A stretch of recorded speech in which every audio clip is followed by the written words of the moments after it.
Nous sommes dans un monde qui se dérègle, les instances du multilatéralisme fonctionnent de moins en moins bien, nous évoluons dans un monde de grande puissance avec une vraie tentation de se partager le monde.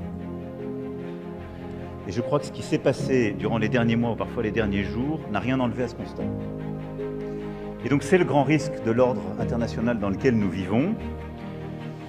Les États-Unis sont une puissance établie, mais qui se détourne progressivement de certains de ses alliés et s'affranchit de règles internationales qu'elle promouvait encore récemment, qu'il s'agisse du commerce, de certains éléments de sécurité ou de certaines enceintes. Je crois même qu'il y a aujourd'hui un processus, pour certains assumé, de recolonisation. Et au fond, nous nous sommes pris dans un espace du jeu très étonnant, où nous, Français européens, nous subissons des discours anticoloniaux qui ne correspondent plus à des réalités, à notre pratique.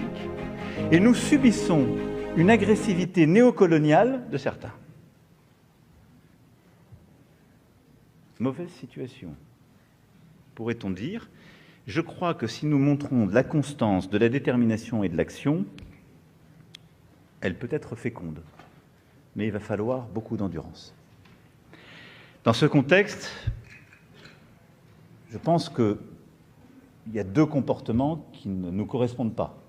C'est-à-dire, face à ceux qui voudraient voir revenir la loi du plus fort, désinhibée, les suivre bêtement, ce n'est pas notre intérêt. Ça, c'est le choix de la vassalisation heureuse, ce n'est pas le nôtre. Il ne correspond pas ni aux intérêts, ni aux valeurs de la France et de l'Europe.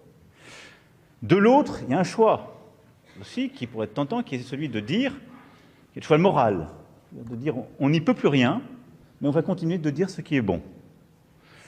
C'est le choix de l'impuissance, ça n'est pas non plus le nôtre.